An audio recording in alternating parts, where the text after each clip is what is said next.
read it. It says, in Tibetan, it says, Lai ke dan lu dan nu jin ke. It says, in the language of the gods, Nagas, Yaksas, Drubum da dan mi ke nan dan. In the language of demons and humans too. Droa kunji dranan jit sampar. And however many kinds of speech there may be. Tamche kedu dagi chuten to. I shall proclaim the Dharma in the language of all. So it's considered auspicious whenever we're doing prayers to imagine that all of the beings are able to hear these prayers and all of the beings are doing these prayers with us. So Rinpoche used to read that at the beginning of every single teaching. May I proclaim this teaching to all sentient beings in all languages that can be understood. So I just thought it'd be auspicious to begin with that. Been going back and looking at all the old teachings and extracting all of the meanings that were maybe, just extra meanings to find. So at this point, we've talked about Atisha's excellent qualities and how he gained those excellent qualities. So I thought we'd just go over one stanza quickly. And then if anybody has any questions, we can do that. But I just want to rejoice in the fact that we're all here today and that Rinpoche is here with us today. And that, yeah, go ahead. He can go. I'm going to have him sit back, whatever's most comfortable for him. Okay.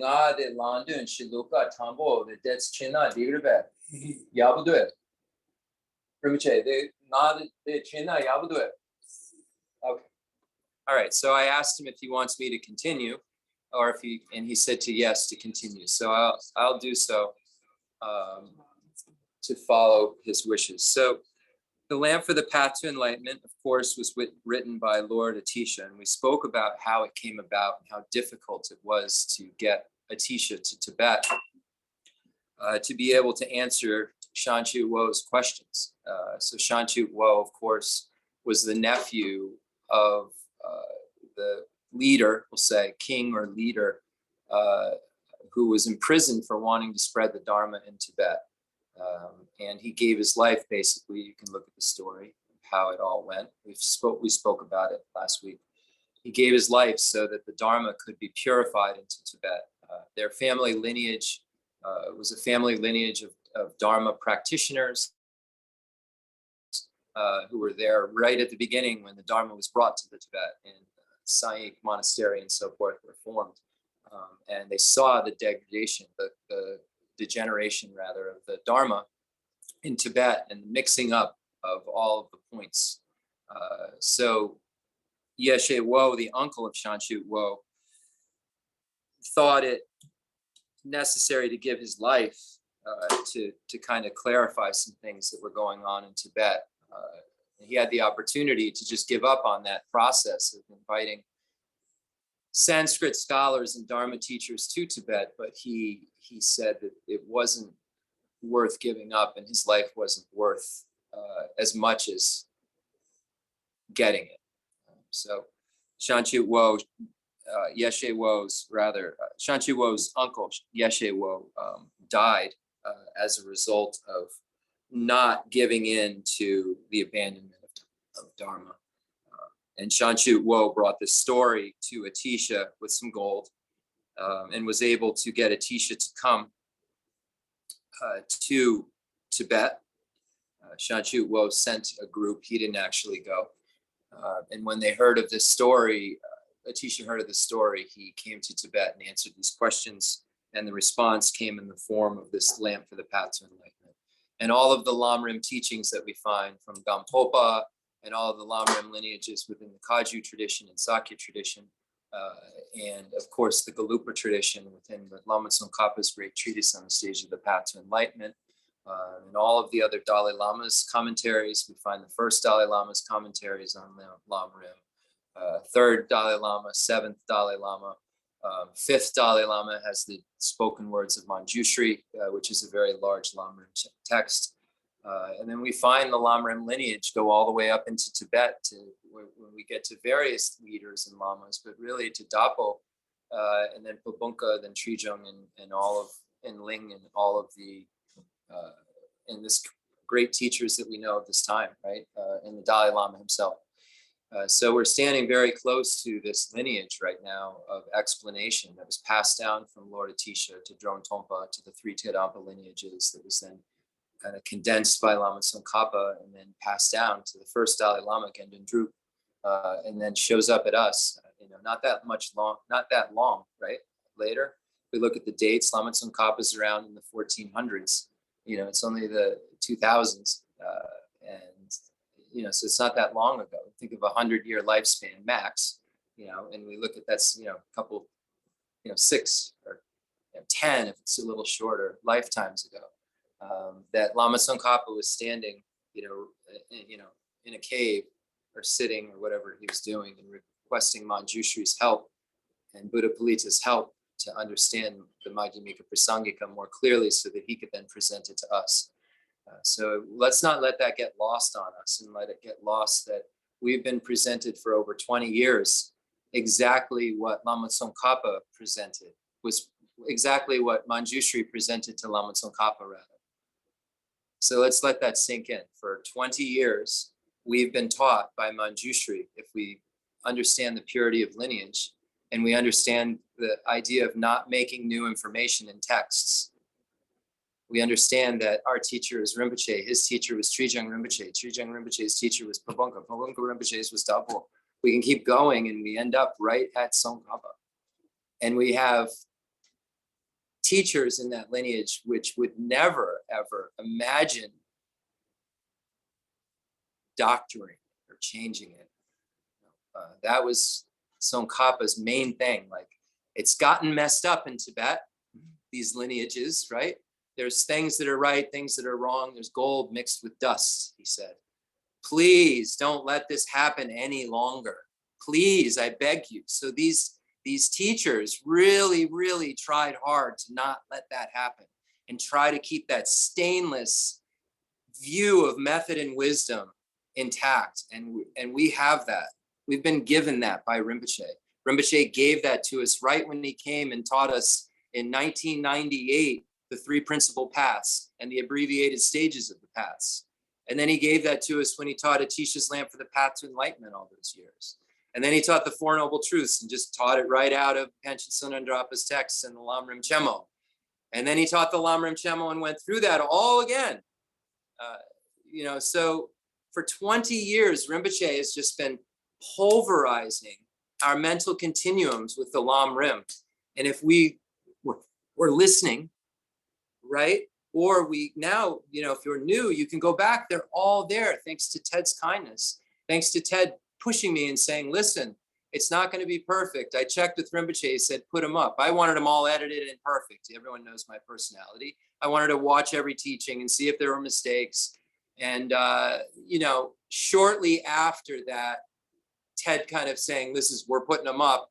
Glenn Mullen gave me some kind of cool advice that made me say, all right, it makes sense. Glenn Mullen was at a translators conference and there were a few of us in a room. And he was like, listen, what we're doing now is later not going to be good. He's like, we're all newbies. We're just trying to figure out a lexicon. We're all arguing about terms. And he's like, so if you get stuck on getting it perfect, it's not moving forward. It's not going to be, it's not like so much of it's going to be wrong, right? It's going to be technical stuff that's going to be wrong. And it's that technical stuff is what's going to be cleaned up over 100 years, 200 years, 300 years. He's like, look at Tibet. When they were trying to invite Sanskrit scholars and they had a couple of translators, it's like, we're not far off from that. There weren't, at this time, 20 years ago or 18, I don't know how long ago it was. I don't even remember when it was. There weren't just translators flowing out of cups. There weren't all these scholars that we have today. But the scholars we have today were because there were some of us kind of bumbling around, right? And then more people got a little better at it. And, I came to accept that. I'm so grateful that, everyone was patient with the process and that, Ted really, you pushed for that. So I don't mean to make this about me, but I just always want to acknowledge these things, while we are here all together and can hear this, right? So anyway, we look at the beginning of the lamp for the path to enlightenment. Atisha came to Tibet, and there was a lot of confusion about sutra and tantra. And we talked about the questions last week that Shanchu Wo asked. So let's just get right into the stanza, and I'll share with you Rinpoche's commentary on it without any change, as I spoke about. That's my main objective for the rest of my life, to make sure that if Dharma comes out of my mouth, it came out of Rinpoche's mouth. So that's my goal for the rest of my life. Doesn't mean I'm going to teach. That's not my point. But if I speak of the Dharma, I will never speak of Dharma that, isn't something that I can just rewind somewhere to. And luckily, I'm finding that my continuum's really been blessed by this information.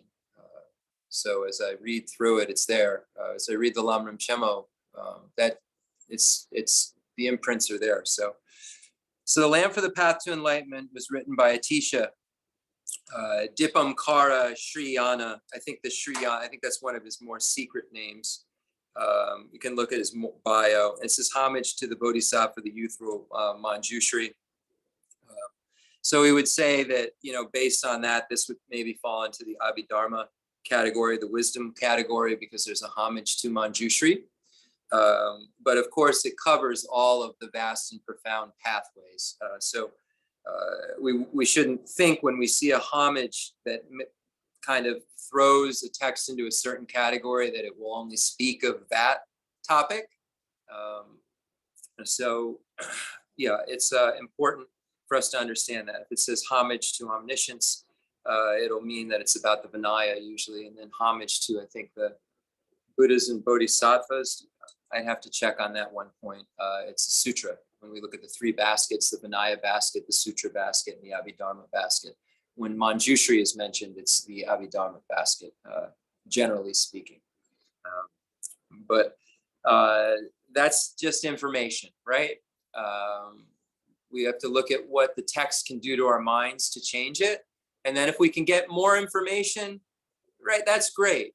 But it's important, I think, and I've heard Alexander Berzin say that you can learn a lot of information. You can you could learn everything about Kala Chakra and meditate day and night on all of these details, and make it not a Buddhist practice.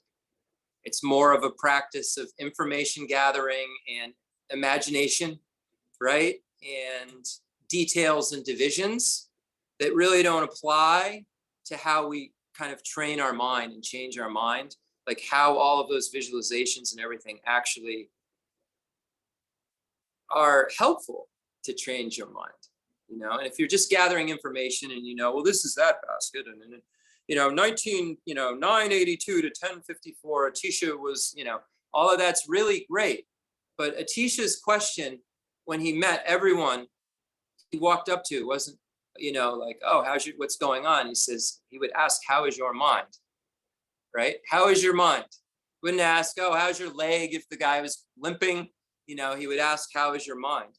And I think it's really important that when we look at these texts, we use them as a mirror to ask that question too. How is our mind? This text says this. This text says these are the goals. The small scope has these goals. These are these things that I need to abandon. These are the afflictions that need to go in order for me to achieve the goals I want. In order to be happy, I need to do this. In order to not suffer, I need to do that. What is causing those two things to occur? What makes me abide in a state I want, and what makes me abide in a state that I don't want? And we find that right at the beginning of the small scope. It's explained so clearly by Buddha that the white and black deeds, the virtuous and non-virtuous deeds, those things that I've done, they follow just closely behind, as certain as my shadow, and they will produce concordant results. My non-virtuous deeds will produce suffering. My virtuous deeds will produce happiness, and there'll never be a different formula than that. Virtue will never create suffering. Non-virtual will never create happiness. So you start there, and then you start to look at the kind of more subtle levels of what that means, and then what the drivers behind our compulsive behavior is, right? this behavior that we don't really have any control over. You know, why is that occurring? Why do we suddenly get attached and then act physically? Why do we get angry and want to punch? Why do we want to yell? Why do we in our minds want to harm when this occurs? What's going on? If we know that this thing coming at us is not truly established, the yeller, it's yelling at us because they have no choice, because they have some karma that's forcing them to yell at us. We're experiencing them yelling at us because we created some negativity that's allowing us to have some sort of suffering occur, right? We're hearing an unpleasant sound. That's a result of non-virtue. And the fact that we're experiencing it is not truly established, right? So if we kind of knew that to our core, right? All of the reactions to that play would be different, right? So why is it all occurring? So we say it's all occurring because of virtue and non-virtue. Why is the virtue and non-virtue? Why are we acting out physically and verbally and mentally? Why do we harbor all these things?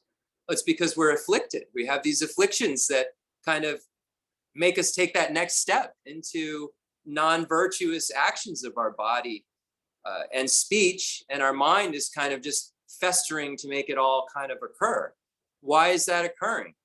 It's because we don't understand the thing that I just said. We don't understand. First, we learn about karma. First, we learn that we're experiencing it because of karma. They're doing it because of karma. I am a condition for them to do it to me. Like, I'm part of their process of suffering in the future. So we start to learn about that, and we can become more realistic about that experience. And then we learn that, but it's not truly established, it's empty. And so what does that do? If we can understand that all of that that's going on is not truly established, that mechanism of attachment, hatred, and ignorance isn't set off. It sets off the next steps of karma. So the afflictions aren't activating that karma, if you will. You know, that's a good way to say it. You can say that. There have to be there can be karma, but if there aren't afflictions to activate it, that karma just kind of lingers there, right? So it's that grasping at true establishment. It's believing that I am independent. There's this I and there's this you that are truly established, and you're doing this to me, and I cherish myself and I don't cherish you. I don't care what happens to you from your karma in the future. I don't care that I'm part of the reason you're going to suffer in the future. I only cherish myself. So I don't care about you. I only care about myself. And I only care about myself because I'm misunderstanding who I am and who I'm not. I'm misunderstanding that there is an I here, but this I isn't truly established. And that this I just clung on to this mass of my parents' red and white substances. And there was this mass that I thought was me just as much as this thing, right? Right? And then like the mass that I was clinging to was having feelings and experiences in a womb. And I was reacting when it felt nice, I was feeling good.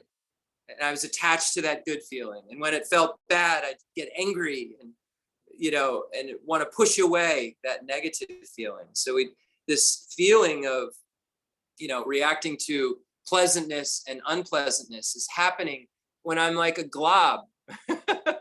I'm a glob, like in a womb, just this little glob, right? A moment after conception, whatever's sitting in that womb, I'm there doing that right now. My consciousness is reacting and responding as the different aggregates and stuff form.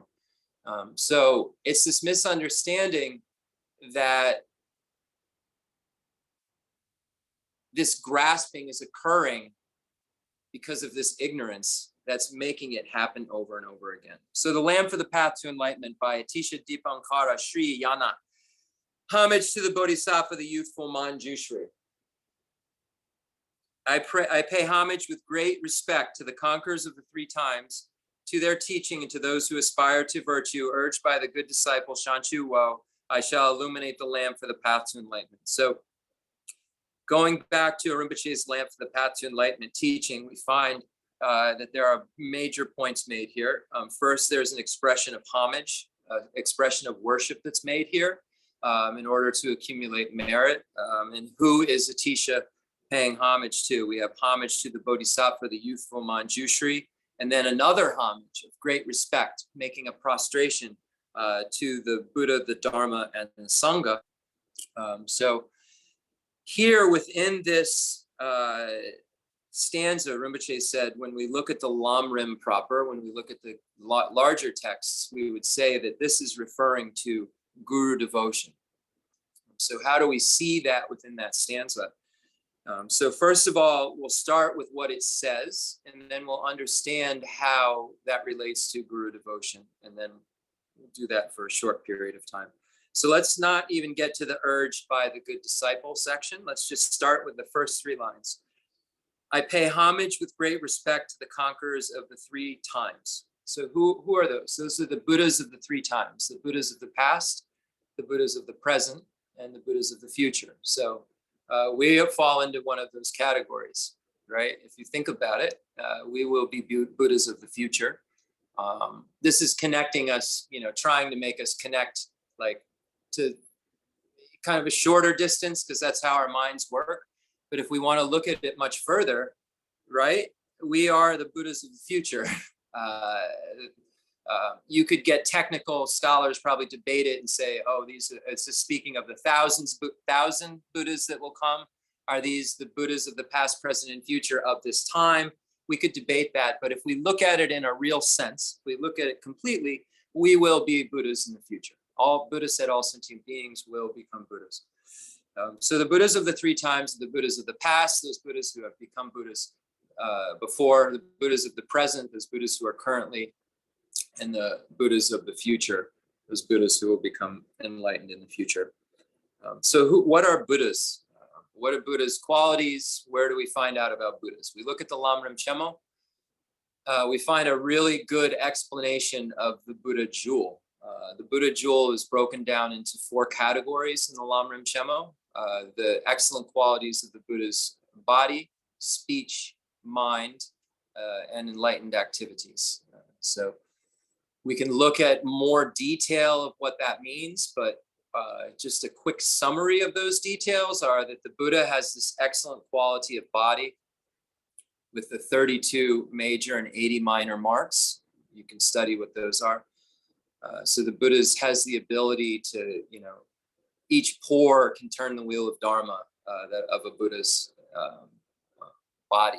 So the Buddha has a very different body than we have, and has all of these excellent qualities that you can read about. And we read about a lot of them at the end of the Chandrakirti's Madhyamika Avatara.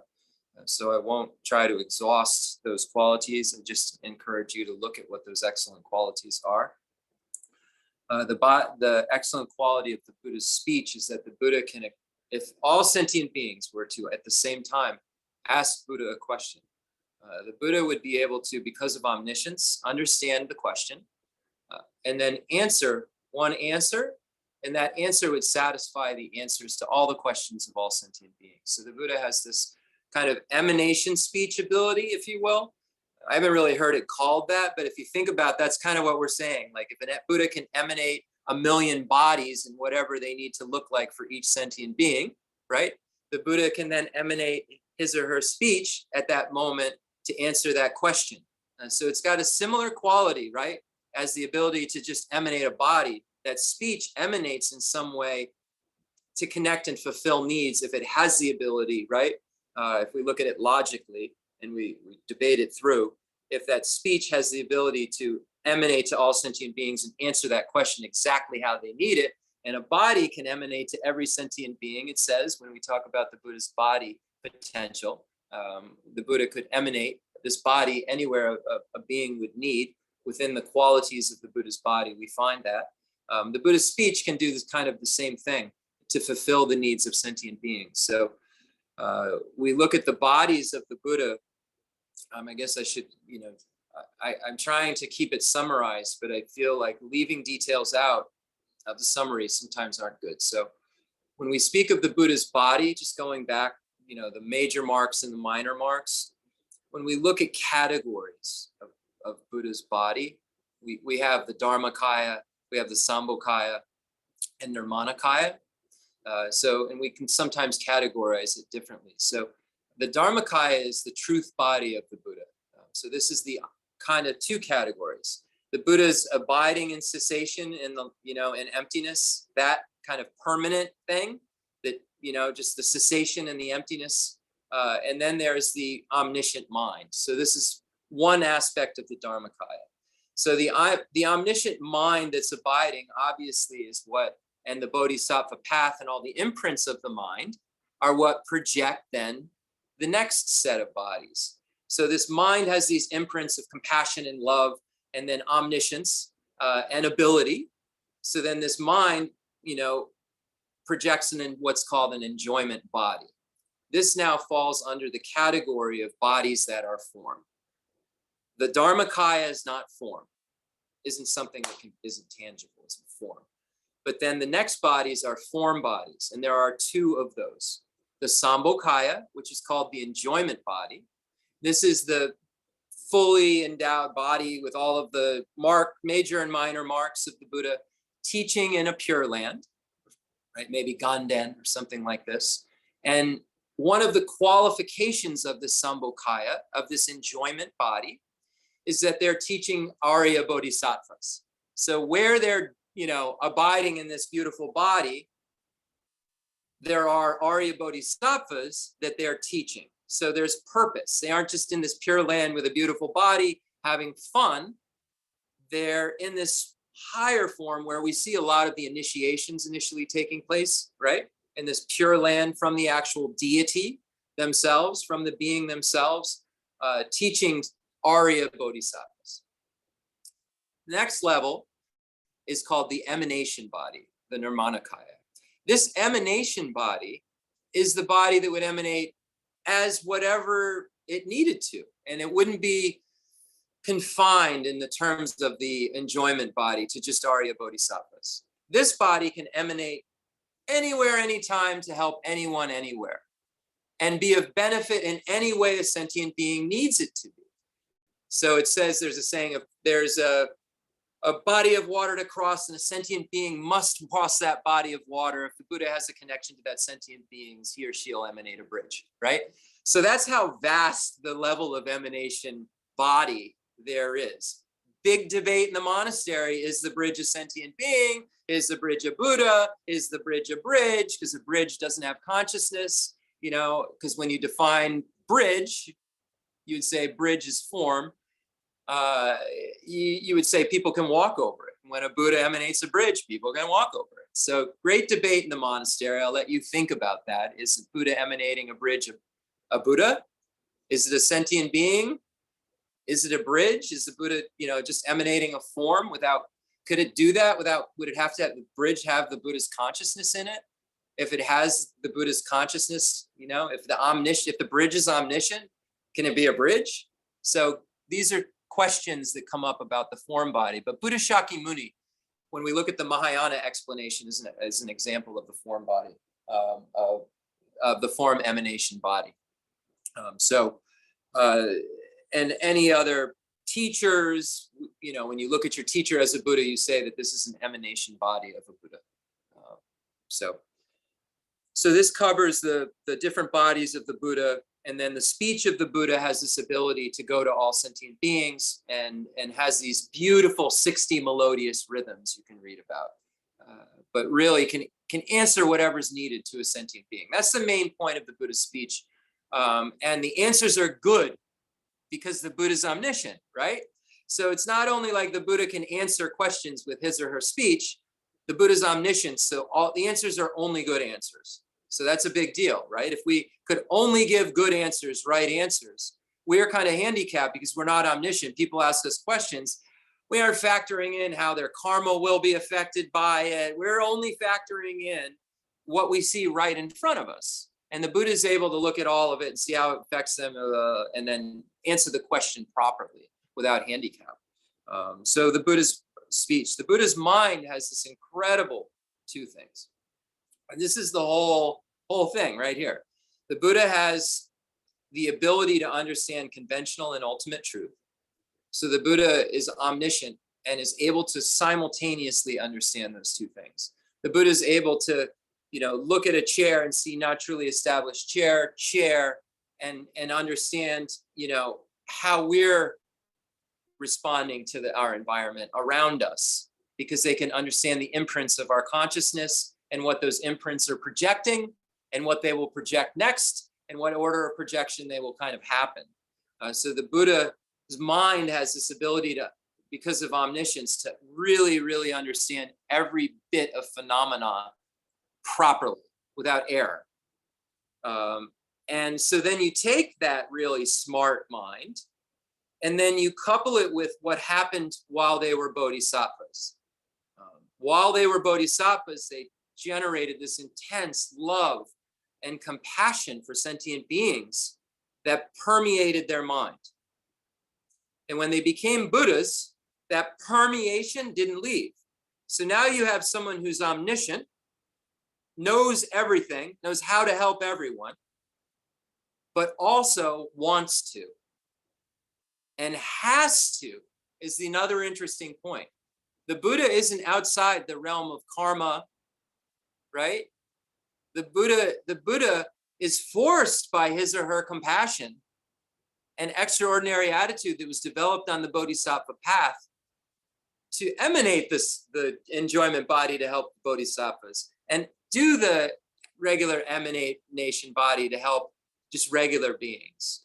Buddha's kind of forced, if you will, wants to, doesn't feel forced, right? Because that's what the Buddha wants to do. What we want, we don't get. But the Buddha wants to help sentient beings. So luckily, the Buddha's got this thing driving him or her to just do that. And the Buddha learned that that was the greatest joy in the world. So the Buddha is always in the greatest joy in the world, but the Buddha isn't outside of karma. Don't believe that the Buddha could just start being non-virtuous and then start suffering. The Buddha doesn't have any of those mechanisms left to make that happen. But so that can't occur. But the Buddha, being omniscient, can't suddenly make that occur. If you understand what I'm saying, the Buddha is under the force of his or her virtue at this point. And omniscience is what's driving the car now. So it's an interesting thing to understand that karma doesn't just go away. It isn't that there isn't action and it's just this perpetual omniscience for virtue that's going on. And we can say that the karmic seeds that we have get exhausted by the Arya paths, but we don't say that the Buddha isn't creating action. And it's debated too. So I encourage you all to debate these things. So the Buddha has this incredible two kind of fold thing where the Buddha knows everything and the Buddha wants to help everyone. So it's a very, very special being. And this all occurred through the abandonment of the afflictions on the bodhisattva path and the abandonment of the self-cherishing attitude on the bodhisattva path. The only being who's truly abandoned the self-cherishing attitude is a Buddha. So when we look at omniscience only, right, we say, oh, it's Buddha omniscient, but the only being who really doesn't cherish themselves in some way or another is Buddha too. So we need to really remember that compassion piece, that love piece, that caring for others piece, that putting others' needs before your own piece within your capacity piece is so, so important. But also looking at what Tsongkhapa says and doing what you can. And when you're tired, you need to rest. Don't try to be the bodhisattva you are not. Don't do more than you can. Don't get exhausted because you don't have joyous perseverance. So you can't then act like Rinpoche says, like a stream that keeps going. You need to be able to keep going. Just these bursts of helping and then passing out and being tired and then bursts of helping. That's not what we're supposed to be doing when we say helping all sentient beings. It's supposed to be helping all sentient beings and breathing at the same time. So make sure that a lot of people ask those questions. They get into the Lamrim and they start studying. They just want to throw themselves into this. And some monks actually get what's called soklong. Long. It's actually like a disease of the mind that comes from like trying to memorize and study too hard. And you just, it's like, they just need, basically it's like you need a break. You're overwhelmed. Maybe it's soklong is just, they're overwhelmed and they need a vacation because everyone seems to get better. But, you know, it's really something we've got to be careful not to do. So it talks about that, and then the Buddha's enlightened activities. The Buddha can engage in, you know, just breathing in and out and sending light rays and sending various emanations of help to sentient beings. The enlightened activities are very vast, but the Buddha is always engaging in things for sentient beings. Activities of the Buddha are special, can emanate, can do things we cannot, are not omnipotent, but have these special abilities of clairvoyance and omniscience and emanation of body, right? And speech and mind emanation. Can't make their mind our mind, make that clear, but mind emanation in the sense of, you know, could bless us. How does the Buddha bless us? By giving us a teaching, by maybe making some factor, you know, what would be some strange, crazy example? Maybe creating some factor through an emanation that makes us remember a teaching and advance on the path. Doesn't always have to be so obvious, right? So that can be what a blessing is also. So the enlightened activities of the Buddha. The Dharma, what is the Dharma? Everyone speaks of Dharma. We can say it's books. The Dharma, conventionally or nominally, we can say the books, the teachings and so forth. But what really is the Dharma? It's the true paths and true cessations in the continuum of superiors. The Aryas, Arya hearers, solitary realizers, bodhisattvas, and Buddhas. So those true paths and true cessations are the Dharma jewel. But we can say they're the texts, because what are the texts aiming at? True paths and true cessations. There really aren't any other things to get or do besides those things. That's it. Abandonments, you know, grounds, paths, and results, I think isn't that what's studied in Sakya tradition? You know, Lamdre, grounds and results. So in a lot of, when we look at the texts, that's basically what they present. So, and the Sangha. So sometimes in the West, we say Sangha like us. That's not really what it means, even at the nominal level. Even at the most gross level of explanation, it's never the group of people that study Buddhism. It means usually foreordained people at a nominal level. Let's start there. Just like the conventional level that's not true Sangha, isn't actual Sangha, but we're allowed in the Lamrim to call Sangha. That's when there are four monastics together in one place. Four monastics. I don't know if it says fully ordained monastics. I believe it may, but let's look further into that. But it says four monastics in one area, you can say, is nominal, you can call Sangha. But really, Sangha is referring to those beings who've seen emptiness directly, starting there. Sangha starts at the path of seeing of a hearer, solitary realizer, a bodhisattva. And then, of course, the Buddha is an Arya. So the Buddha is Sangha. And so anyone who's seen emptiness directly, starting at, you know, the very first level, the path of seeing, all the way up to Buddha. That's who Sangha is. So when we say take refuge in the Buddha, the Dharma, and the Sangha, we're referring to the Buddha we just explained, the Dharma we just explained, and the Sangha we just explained. So when Rinpoche gave this commentary that he said came from Genlam Rinpa, not the Genlam Rinpa that we have the Kala Chakra book about in the West, a different one that was in Tibet. The story goes that the Chinese put him in jail, and then they were giving him his food rations, and he said, I don't eat. I have reached a level of meditation where I don't need to eat. And it was believed at that, but he didn't just say it. It wasn't a joke. It was at this point believed Genlam Rinpa didn't eat. He had this level of meditation where he ate like one pill a day or something. You can read about that level of meditation. It does occur. And so the Chinese monitor him, apparently. I've heard the story from multiple people for I don't know how long, never heard. And they became afraid of him because he wasn't deteriorating and he was happy and he'd just sit there and say, do whatever you want. And they thought that maybe he like had some powers or something. They let him go. So the story goes. So this commentary that we're extracting comes from that being. Rinpoche said in the teaching that on the transcript of the teaching that I read. So he said that this particular stanza right there, and it says, urged by the good disciple Shanchu Wo, I shall illuminate the lamp for the path to enlightenment. That stanza implicitly refers to guru devotion. So how does the guru fit into I take refuge in the Buddha, the Dharma, and the Sangha?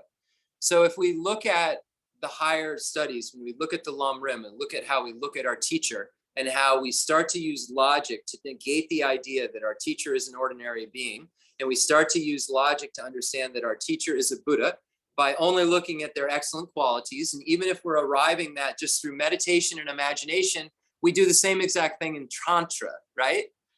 So what your teacher is or isn't really isn't part of that formula. Sounds strange, right? But we're looking at our teacher as a Buddha in that formula that we're getting to through logic, through understanding, and through this process of not being able to, we at least get to say, we can't say they're not. And it seems like this is what a Buddha would do if they were here. And why would a Buddha need, if the Buddha was gonna emanate, one of the highest teachers in the world, it would make sense. So we start to get through to this logic. And if we get to a place where we can, at least through imagination or through, faith, through, an inference faith, this kind of at least outer belief of it, then we can see if we take refuge in the Buddha, the Dharma, and the Sangha, if we see our teacher is a Buddha, then we take refuge in the Buddha. We see our teacher is a Buddha, they have true paths and true cessations. Correct? We just learned that the Dharmakaya of the Buddha is true paths, true cessations, and the omniscience of the Buddha. So when we pay homage or pay homage to our teacher who we believe is a Buddha, they possess, we don't say they are, that gets dicey. You can a little bit, but you have to really know how to use the verbiage properly. But it's best just to say that they have this Dharma jewel, right? Because a sentient being can have that. They can have true paths and true cessations within their continuum. And then when we look at Sangha, our teacher is a superior, an Arya.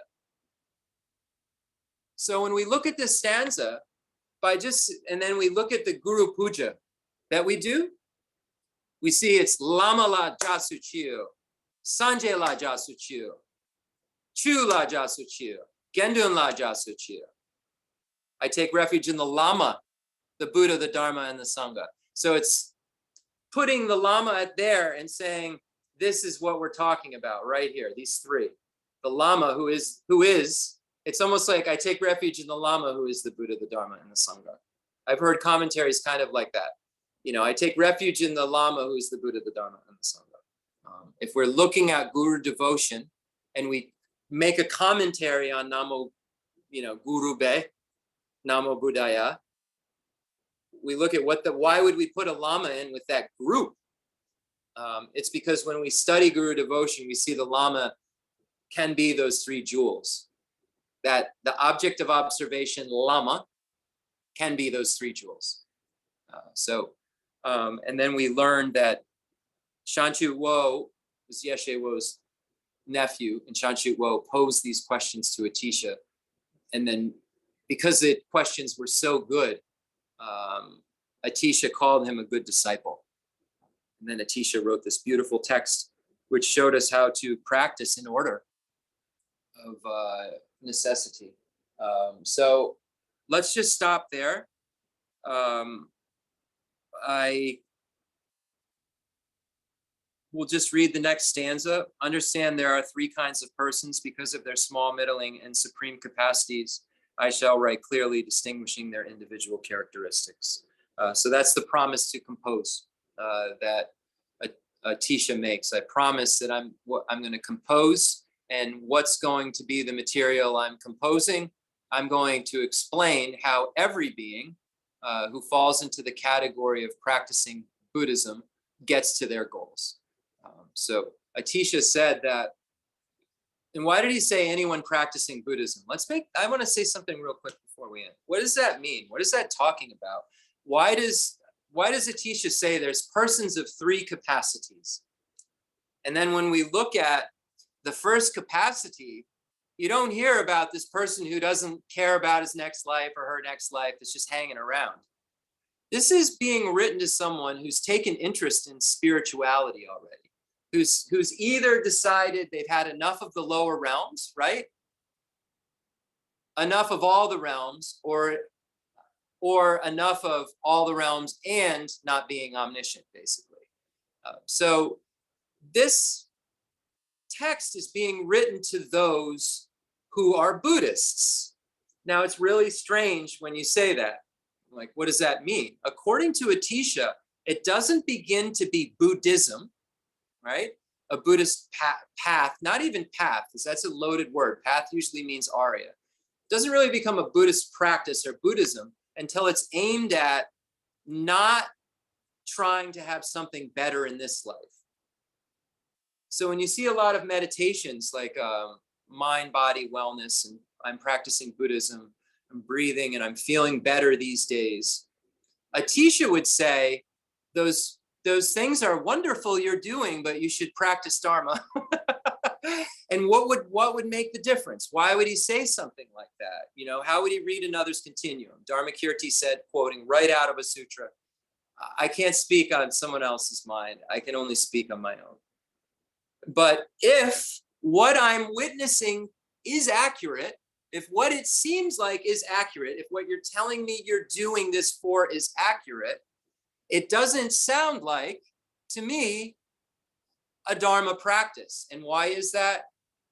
Because you're not trying to get out of this situation in some way or another. You're seeing this situation that you're in as not going to change, as having some solid point to it, which means that you haven't even begun to understand that you're going to die and you have a next life, and then that next life could be the greatest amount of suffering that could ever occur.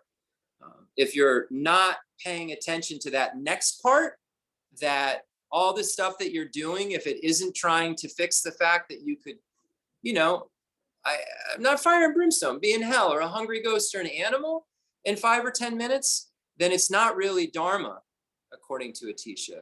So if it's not at least trying to fix your next existence, because you know this one's cooked already. You know what I mean? This one got cooked by your previous actions. This experience that you're gonna have the stew already has all of the ingredients in it. All you can do right now is fix what's going to occur according to Buddhism, because our actions, that our virtue that we're doing now isn't gonna do something when we're 80. What we're experiencing and what we're having happening is happening because of lifetimes ago. So if we think that we're going to do all of this stuff, according to Atisha, to try to feel better now, we've missed the point of karma. We don't have any way to really feel better now in a true sense, because it's kind of not we don't have a choice. We don't have this free will to kind of feel better now. We may feel better now if we apply these antidotes, we may not. But we will feel better later if we do the things to cause it, 100%. And that's what it says in the Lamrim. We go through life and we try to do all these things to feel better now. We don't know if they're going to work, but if we do things to feel better later, we know they will. So, you know, that's what Atisha meant when he said, you know, it'd be great if you practice Dharma. When he saw those people, one was like reciting mantras at a stupa, one was walking around the stupa with some friends and reciting some things. And he kept saying to these, you know, it's great you're doing mantras, but you should practice Dharma. And then he'd walk away and they'd be like, whoa, why are you saying this? You know, it's great you're circumambulating the stupa, but you should practice Dharma. And I don't know if he knew them, you know, maybe knew them, maybe knew like, oh, they put on their Sunday best, and wow, they really got to waving at all their friends. Who knows what was really going on at the time, but he was saying that over and over again. And then finally, when he was asked what that meant, Atisha looked right at him and said, "You need to throw this life away. It's over, it's cooked. This life, you need to." And what did that mean? It didn't mean like go live in a cave and get rid of all your stuff and don't be a good father or a mother or a grandmother, grandfather, son, daughter. It meant throw the idea that this is it, that your maneuvers and everything are really, really causing all of this stuff to make you happy or not happy, and understand that most of the things that you do right now are going to determine whether you're happy or not happy much later on. And what will be the byproduct of you being so good so that you can have such goodness? People will like you more. You'll be a better father, better mother, better son, better daughter, better husband, better wife. It'll be a byproduct of that. Sometimes, right? Doesn't mean it will either. Sometimes I've seen people throw themselves into their practice and then realize like, wow, they're now in a family and they're like, well, what? Everything I thought before was wrong.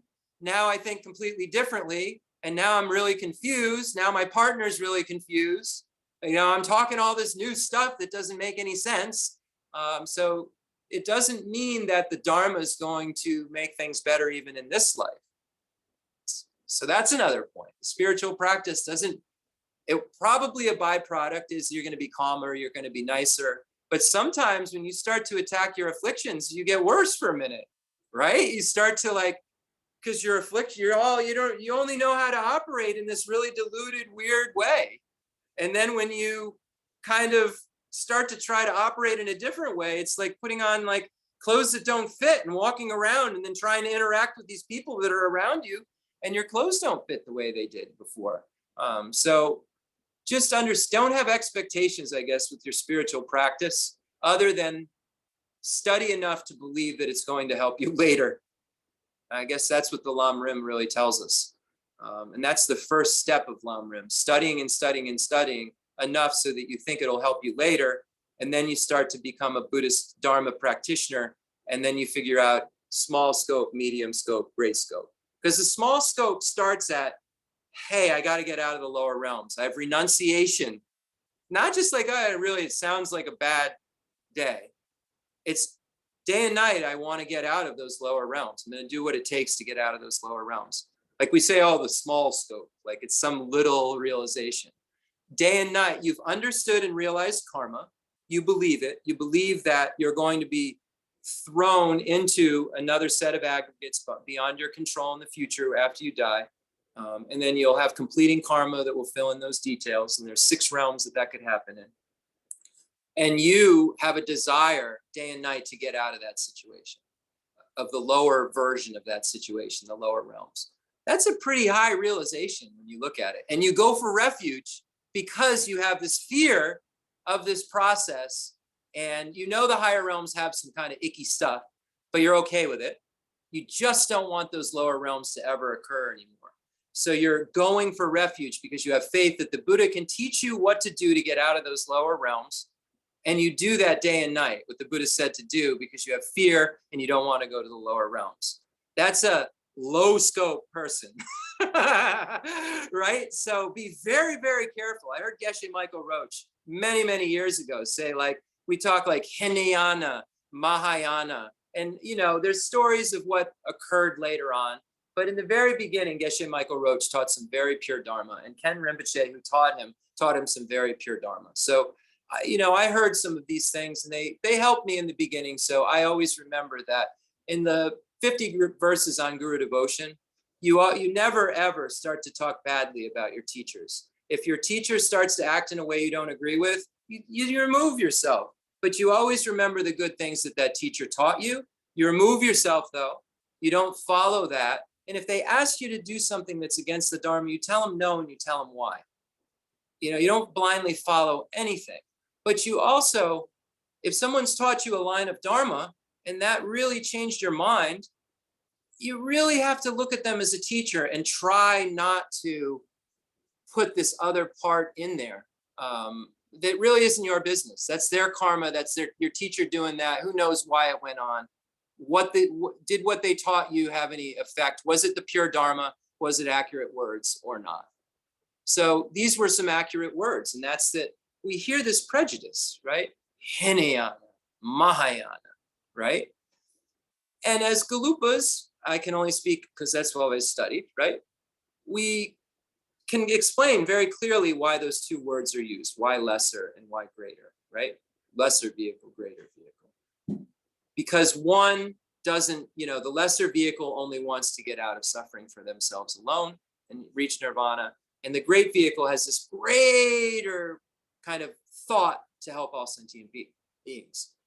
But don't get the lesser vehicle wrong. If any one of us could realize emptiness and renunciation, that would be such an amazing high realization. There may not be people that aren't emanating in this world will realize, right? There may not be a sentient being that realizes renunciation and realizes emptiness, even in this whole world right now. There may just be emanations here. So realize that when we start to see other traditions, we need to understand that even if the traditions aren't teaching something we feel reaches a final destination, we have to understand that the Buddha taught many byways to that final destination, and that the realizations and the concentration levels taught within that Hinayana lesser vehicle are so profound and so concordant with what we will study and need to study in order to understand and realize calm abiding and special insight, that we should never disparage them and never look down on them. So that's all I have to say today. I apologize if I went on too long. I've asked Rinpoche over and over again if when he's sleeping or laying back, if he wishes for me to continue to speak. And he said, absolutely. That's what we're supposed to do, is talk about the Dharma. And I always tell him before class and over the course of the week when I discuss with him when he's feeling strong, what I'm going to speak about. So I told him today I would speak about the first stanza and explain what the three jewels were and how they related to the Guru. So I hope that I've added some detail of information that can help your practice today, because there's no other reason to come on Zoom. There's no other reason to show up here on Sunday than to help make your mind a little bit better than it was, at 10. So whatever, if that's just an inspiration to read about something that you didn't know what I even meant, or to try to deepen your understanding of Guru devotion and karma and its results, or to get a deeper understanding of a glancing of the entire path, it doesn't matter, but try to make sure that the attendance today had that kind of effect. And understand that Rinpoche's put all of these pathways into our hands, and he didn't leave anything out. It's not like, oh, but we still have to ask, well, what about, people personally have some questions that we will get answered if we can. But really at an overview in terms of what will help us all individually sentient beings, Rinpoche didn't leave anything out. Rinpoche taught the entire path. Rinpoche presented it to us. And he taught something, and I'm going to mention it because we never know. Rinpoche may be with us 5 more years, 5 more minutes, we don't know. But Rinpoche said on tape what a big Lamrim Kadampa master was at the end of his life. And his main student came to him and asked, what do I do now? What am I going to do if you're not in this world? Who will I go to who will be my teacher? And the Kadampa master said, I've taught you, and the books are now your teacher. So let's remember that there's an unerring path that's been handed to us, and there's not the responsibility of the Lama to practice it for us. It's our responsibility. The Lama can put it in our hands. But if we look at the Buddha and what the Buddha said, the Buddha doesn't remove our misdeeds with their hands or wash away our misdeeds with water or try to give us their realizations. Rinpoche can't take away our suffering. Rinpoche can't throw water on us or give us a precious pill like Thupten Chodron said and take away our misdeeds. The Rinpoche can't take his realization of emptiness that we all know he has and put it in our minds. Rinpoche only could do what he did, and that's teach us the unerring Dharma and teach us the path to liberation. Teach us what he knew worked. Teach us Tara every month because he practices Tara and he had an experience with Tara and he has met with Tara.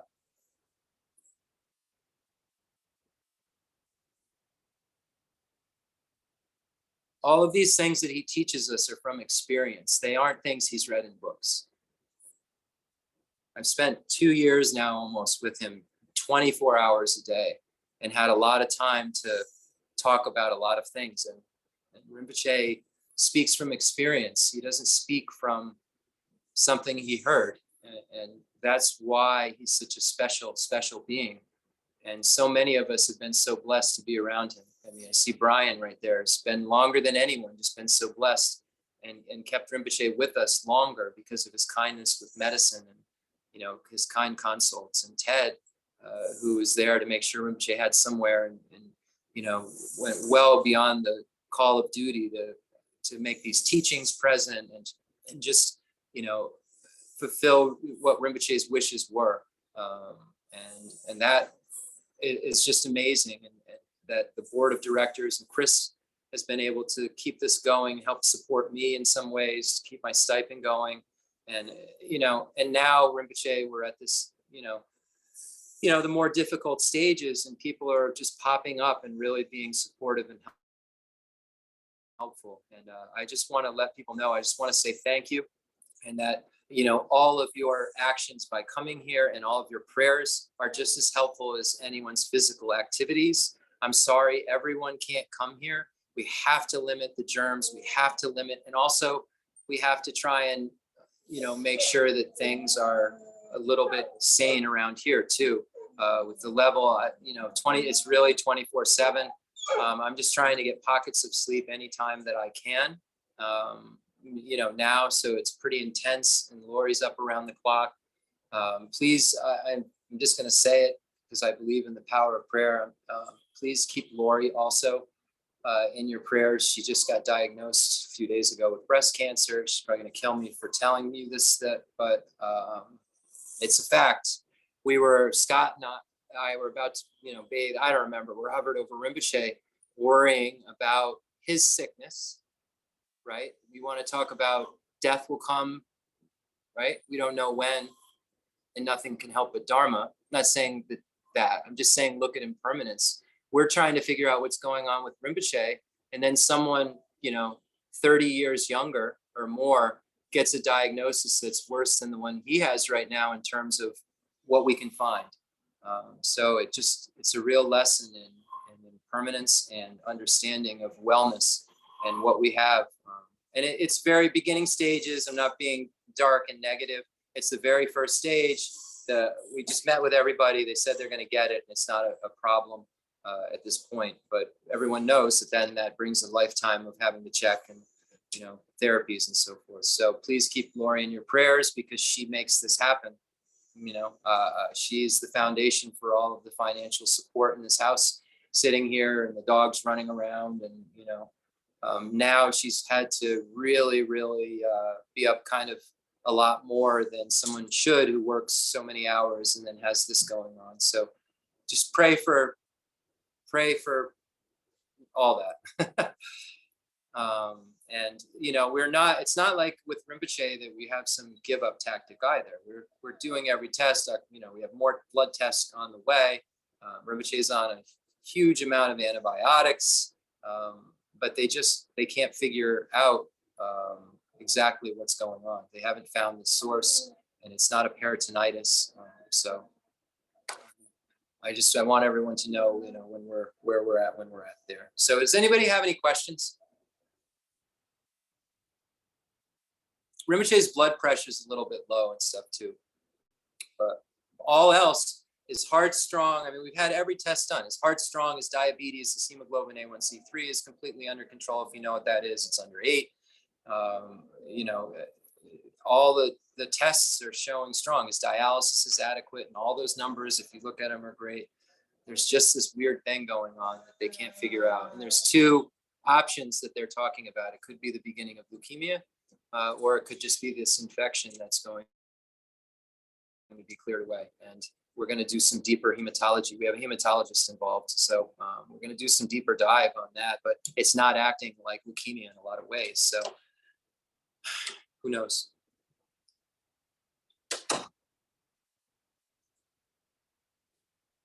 All right, everyone. I think we have to do dedication, and then we'll get going. You okay, Rinpoche? Okay. Says he's okay. Now, Rinpoche, on the other hand, says this isn't a big illness. You're silly, you know, like it's going to pass. So let me just give you his perspective on this. I don't have any pain. There's no problem. I think I'm actually better than I was. And he had kind of a pain in his stomach that they just threw a, maybe it's an ulcer dart at, because they couldn't get a test done they needed to really find out. And the antibiotics, one or the other, his stomach is softer.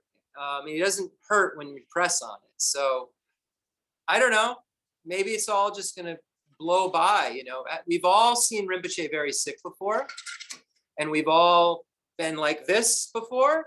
I feel as though I've seen Rinpoche sicker before, but I don't know what those tests look like, right? So I can only go, now I know, like I could, you know, sit with doctors and tell them without labs in front of me what the levels are. So anyway, that's that. So positive and negative. Rinpoche says he's fine. It's not a big sickness. You know, he's saying not to, you know, call in all of the call-em-ups. You know, I did a little calling up. The Abbey, by the way, Sravasti Abbey is in like full puja mode, doing medicine Buddha and different prayers. Chupten Chodron's been in touch with me, even though they're in retreat. They've gotten like to me a couple of times, and they're not getting to any folks. So they're really, really praying for Rinpoche. Aga, I got in touch with. They did a Paul and Lamo tea offering at Goa Compson, I think. But it's interesting, you know, they don't react the same way we do. I said to Aga, he's sick. He says, yeah, you know, he's fat, he's old. You know, that's what Aga said to me. So it's like Tibetans have studied so much impermanence, like that it's just, when Gen Chodak passed away in Tibet, and I talked to Aga on the phone, and I said, it really sounds like it was COVID to me. And it was. It had to have been COVID, but they can't talk about it on the phone in China, really. It had to have been COVID based on the symptoms: quick onset, couldn't breathe, upper respiratory. And Aga said, you guys all talking about these old people and the reasons they die. They just die because they're old. So it was just interesting. Their perspective is very different. And I saw, when I was in India, people's lamas pass and no one's crying. It was just matter of fact, time to pray, sit them up. If they're going to do what? Really? Oh, hold on. Sorry, one second.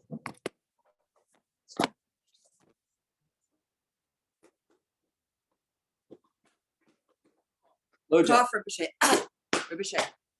Rinpoche. Rinpoche. Rinpoche, make a sound like that.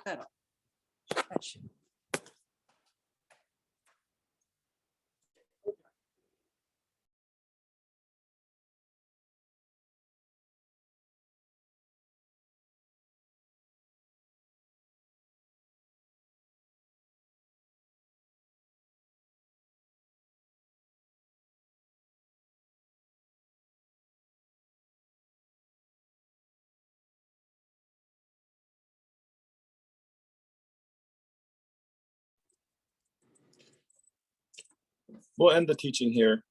And if there's any issues, we'll put an email out.